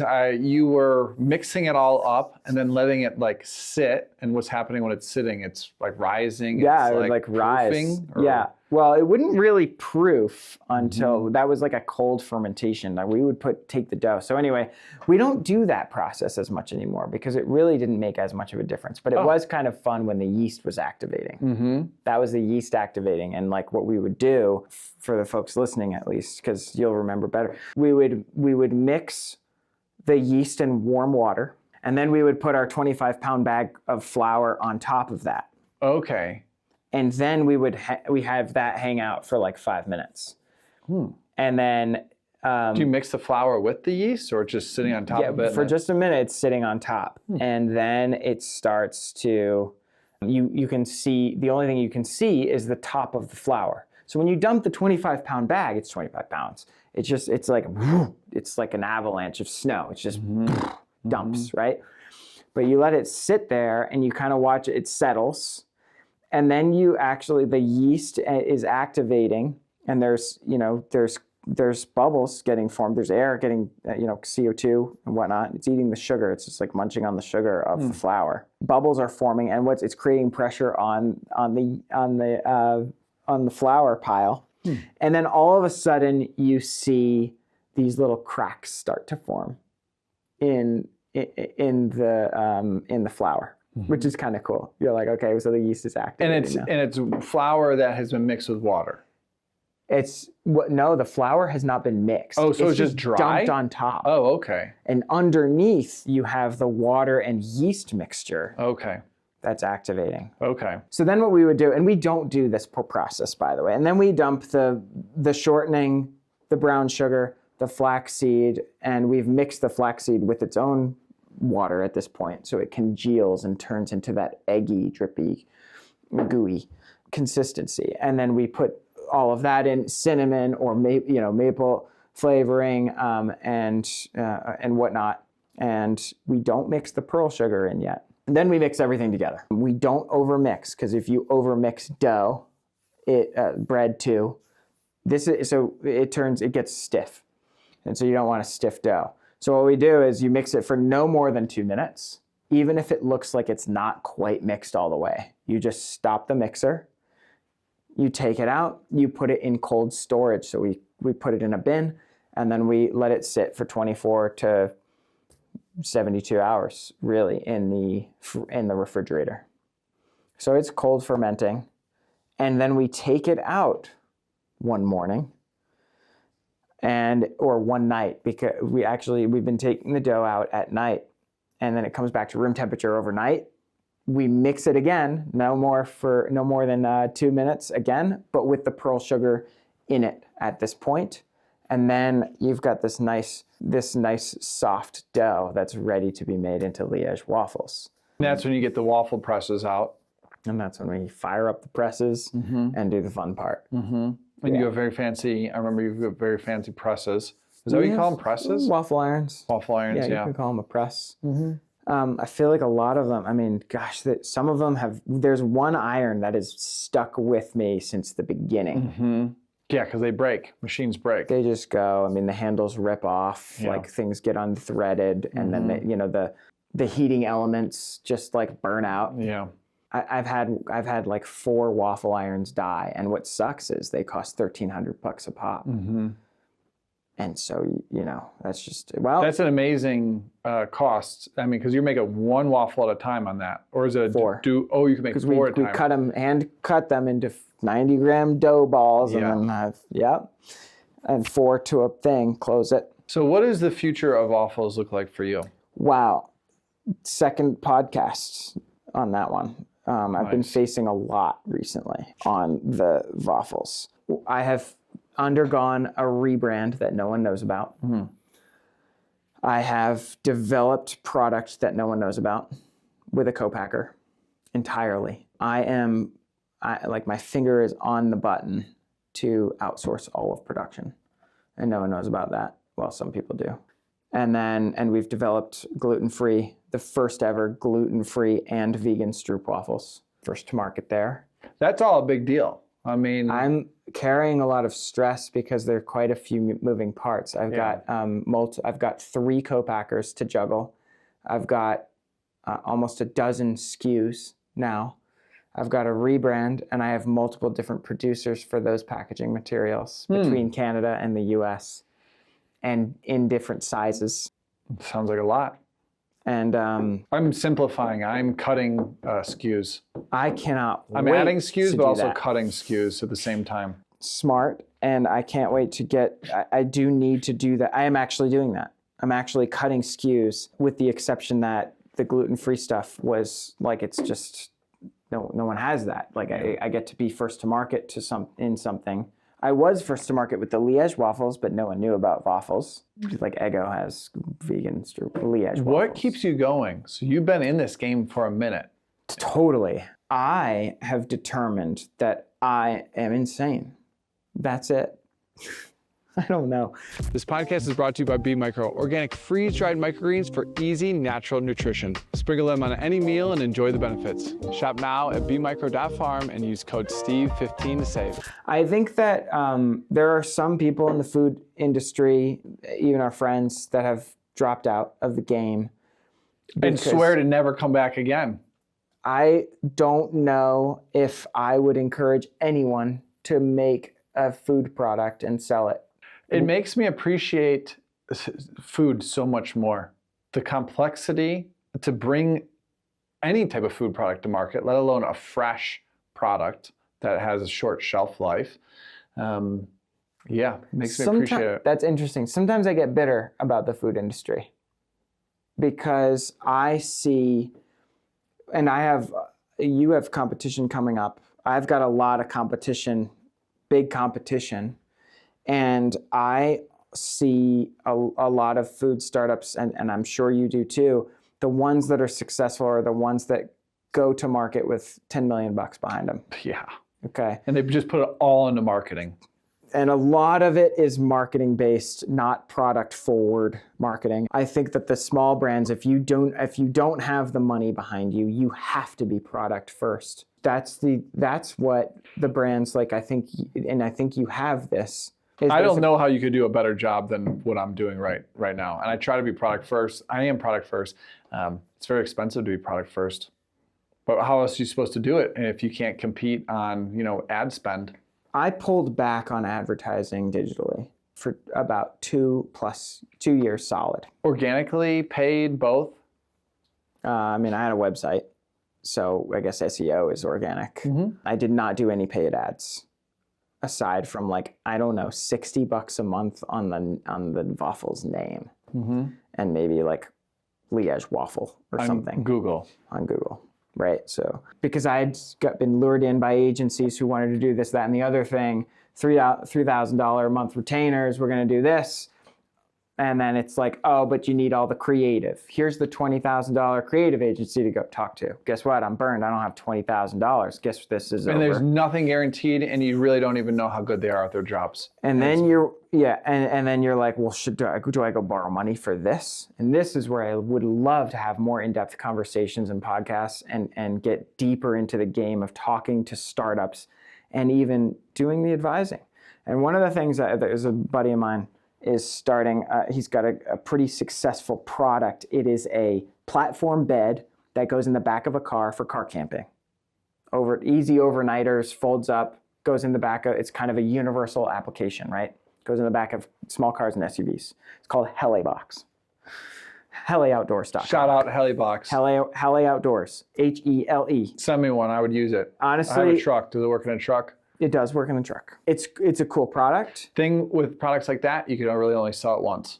Our products, people buy it over and over and over. Totally. But if you do it right, you've got a good product that a lot of people do want, and you try to get to $1 million with that one product. And then what happens at $1 million? That's the point where you could possibly sell, because no one wants to buy a business that's doing less than $1 million. No one wants to. And it has to be profitable. Oh yeah. Profitable, $1 million. That's like the minimum to potentially be able to sell, at least sell a stake in the company. I think you're probably right about that. I think you might, it depends. Sometimes it depends on like how long you've survived, right, too. And if you have a lot of time under your, spent 10 years and you haven't gotten over $200,000, you might have a fantastic product. But then what's going to happen when you go to Mr. VC and you're like, hey, I need to take this to the next level. I think I have this really cool thing. And they'll be like, well, you've been working at this for 10 years. Like, what's going to happen? It shows resilience, and investors do like to see that resilience. Like, oh, Absolutely. If they've made it for 6 years, they'll probably make it for another 6 years. If they've only made it for 1 year, there's not much track record there. It's like, oh, there's somebody stayed with it. I think, who would I sell to? I would sell to my competition's competition. So somebody that is looking to expand their product line, and compete more strongly with who they deem their competition, and my business would help them, compete against their competition. That's cool, Stephen. Like that, you've connected some dots, and you've thought that you haven't thought. You've thought 2 steps ahead in a way. Yeah, I think raising money from a VC is very expensive and a lot of stress, and I think it's hard to do. I spoke with one of the founders of, or I guess he was like brought in because he was like employee 1 at RX Bar. And good Chicago company. I'm from Chicago. Oh yeah? Yeah, they sold for like $700, $800, $900 million. That's insane. They went then and started the new bar, David. Really? Mm-hmm. Shannon just got some of those, and I tried them. I can't say I'm a fan. They're not vegan. They had an unbelievable launch. Their launch they had as good a launch as I've ever seen any company ever. Oh, I hadn't heard of it. Anyway. But that's our RX bar guys. Okay, that makes sense. It's very in line with whatever they do. Like it's monk fruit and stevia. It's like nothing but there's protein and then a bunch of fake sweeteners, or real. But anyway, whatever. I'm not a huge fan of the fakeness, but I shouldn't call it that. Like that's mean. I think that it isn't, like I've had a couple, like anyway, it's not a product that I would go out of way to purchase. Different market. And RX Bar, the same, right? It's not vegan. It's all about the egg whites and whatnot. I spoke with employee 1. I think he manages a VC now. I think he walked away with like 40 million or something a lot. Something a lot compared to what we're working with over here. And I said, and I talked to him about a year ago. I said, this is where I'm at.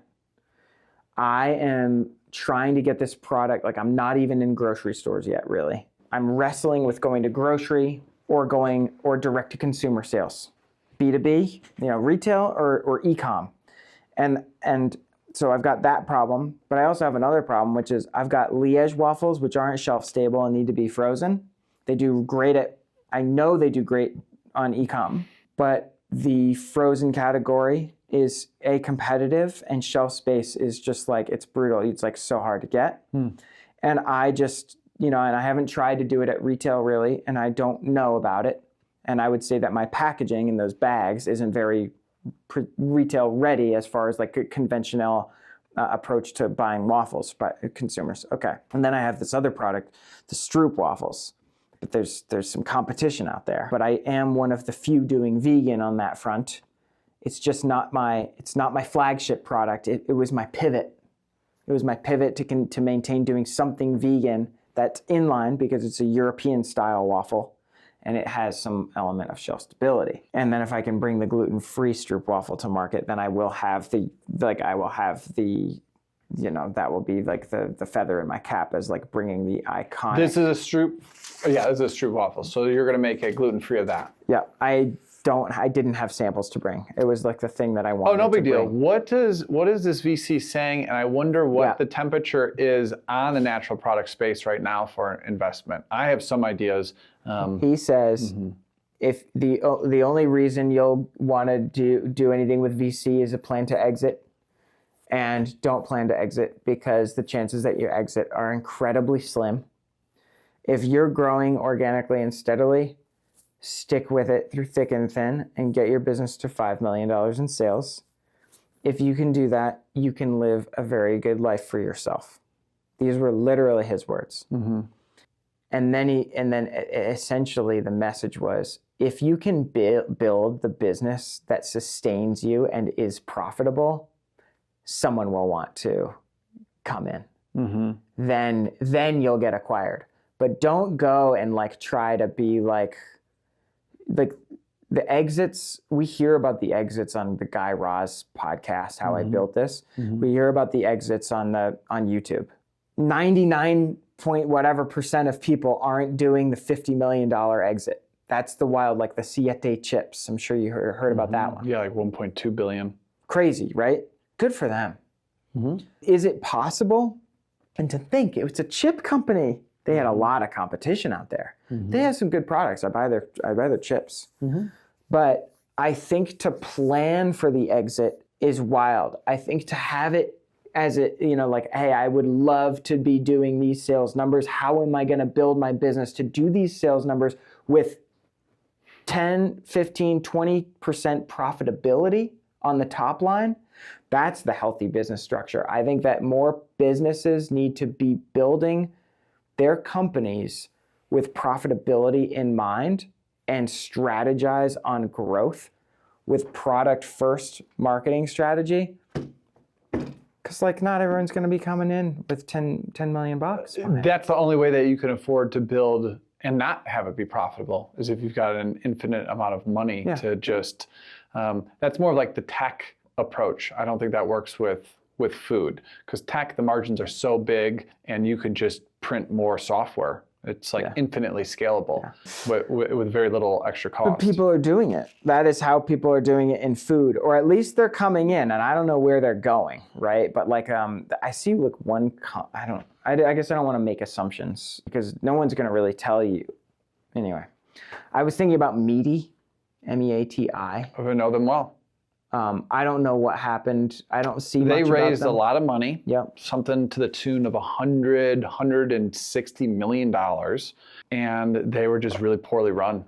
The CFO came in. I mean, the founder was a good guy. I've spoken with him, but how do you learn to be a CEO? You got to just practice being a CEO, and you hope to have some good CEO mentors around you. This guy was more of like a scientist, like a PhD scientist, was able to come up. We were really driving the formulation, was really good at raising money, obviously, and they just burned a lot of money. And so the investors brought in a CFO. The CFO then turned into the CEO.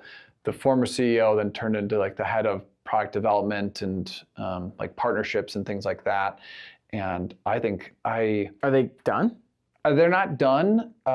They had to like twice build out a very large facility here in Colorado. Yeah. Twice. That was really expensive. Yeah, I just made a bunch of errors in building it out. This is all, I'm hearing this secondhand. And then what else happened? A lot of disgruntled employees. I think there was I don't know, I don't want to be like rude, but the rumor is toxic management. Okay. Yeah. Wow. Yeah, and they have some real big hitters on like the executive team. So I mean, you get $160 million, you can buy anybody. Like the head of marketing for Tesla is like their head of marketing. I heard her speak not too long ago. And so I think it's a great product, great technology, a great opportunity. And yeah, I've talked to several people that have, one person that I mentored and one person that used to work for me that both went there and then left and said, yeah, I mean, it's like kind of from the top down, what's the vibe of the place? And it was not good vibes. Wow. So anyway, there's an example, a great example. You raise a ton of money but you can spend it and it can go up in flames. And so I have thought about, and so this brings us back to the mentorship and what are you going to do with money and like blah, blah, blahs. But this is a great thing that I was able to share with a couple people. And that is like, when do you borrow money and when do you give up equity for a thing? And is that even something you should consider at an early stage, like under $1 million? I think that we were talking about getting burned on marketing. Okay. Number one spot to get burned. There's not even a close second in my mind. Ditto. Agreed. And these, it's really easy to want to borrow money because you look, all we do, we're founders, but we have an Instagram account because you have to, unfortunately. I get fed all this information. I see all the other brands and they're just out there, man. Poppy drinks comes to mind. These Poppy fizzy drinks. Apparently they they bought like vending machines and they just started putting Poppy drinks in vending machines, and the vending machines filled with drinks just started popping up all over the place. And then they're going viral for like that weird, that's just. They have affiliate investors too. That's a big strategy. Get people that have 1 million followers and turn them into investors, and then they're like, oh, I could turn my sweat equity or my monetary equity into a lot more. That's like a brilliant. I mean, and that's cool. Good for them. But what we're fed with is an onslaught of information, and like we need to be places, we need to be everywhere all at once. How are we going to go do that? Okay, well, I can either spend a bunch of time doing more marketing stuff, or I can hire someone to go and do it.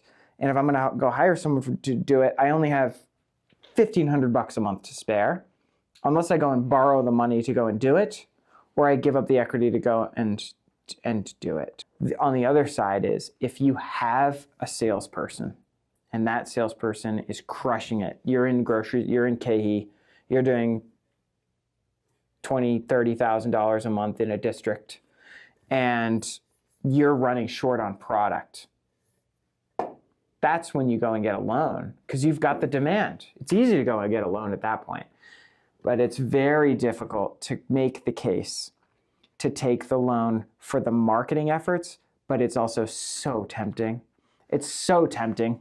Yeah, I won't take a loan or even raise any money until I've got a proven model where I'm like, oh, I figured this out. I just need more money and I could turn that $100 into $1,000. I know. Yeah. Right now, I know I can turn $100 into $200, but really that still nets me at like at a wash. Yeah. I'm like, I don't know how to turn $100 into $1,000 yet. Once I do, then I'm like, oh, get me more $100 so that I would raise around that.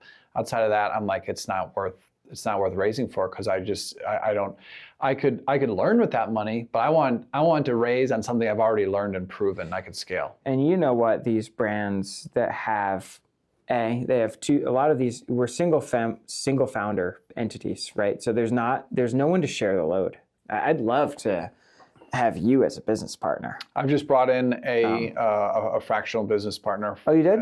Yeah, we're about 2 months in. Congrats. Mm-hmm. I think and he's all marketing. Cool. I think that could really help. It helps divide and so you can divide and conquer.